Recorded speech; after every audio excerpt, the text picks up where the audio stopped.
Good day, ma'am and sir. My name is Geraldine Gutierrez Parajas, 43 years old. I live in Parang Bagakbataan, Philippines. I am married with 3 kids. My eldest son is 24 years old, my daughter is 21 years old, and the youngest son is 4 years old.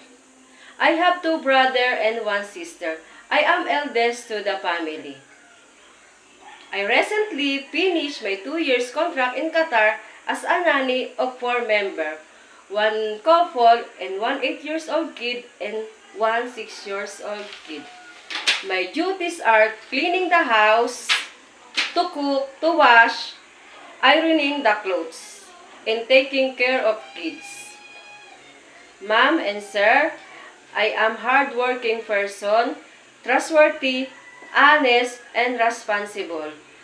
Ma'am and sir, please give me a chance as your domestic helper for your family. I promise I will do my very best. Thank you and God bless.